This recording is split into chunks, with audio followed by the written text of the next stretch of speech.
Have you ever lost, say, $10 billion in one day?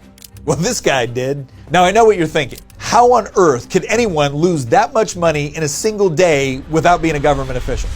Well, in order to answer why Sam Bankman-Fried fell off the Bloomberg Billionaires Index in less than 24 hours, we have to figure out how he managed to get $10 billion in the first place. In May 2019, Sam Bankman-Fried, also known as SBF, founded FTX. Just 2 years later, that company had grown to be one of the largest crypto exchanges in the entire world. Considering how small FTX was compared to other crypto exchanges, the rapid growth of the company combined with SBF's own ability to sell himself to the general public led to a wave of investors piling on to buy into one of the fastest growing companies in history.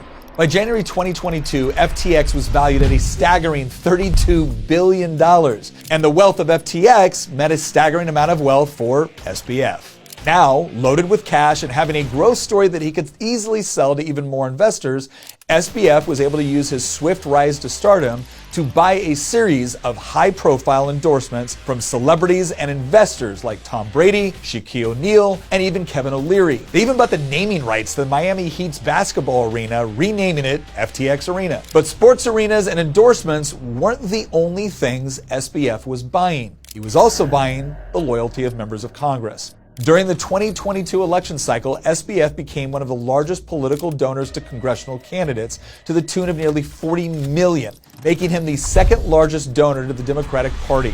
And it was around this time that he began suggesting that federal agencies like the CFTC should take a larger role in regulating the industry. SBF also began lobbying Congress to pass very specific laws that would have left all of their opponents staring into oblivion. SBF was at the top of the world. He had all the money, endorsements, and political favors he could possibly ask for.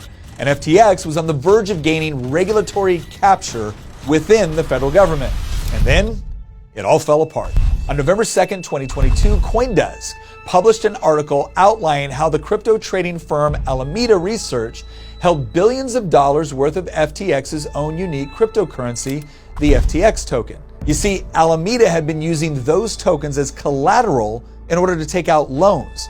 And since the FTX token was simply being printed out of thin air by FTX, it meant that the collateral Alameda was using was actually worthless. 4 days later, the CEO of Binance, the world's largest crypto exchange and former investor in FTX, announced his firm would be liquidating all of its holdings of the FTX token.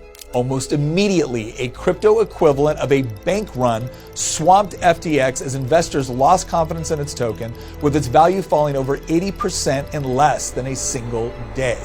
Less than a week later, FTX filed for bankruptcy, but here's the confusing part. Why was he the one calling for more government oversight and regulation? Well, that's what regulatory capture is. It's when a bad actor within an industry cozies up to the government in order to get protection for themselves while everybody else goes down as a result.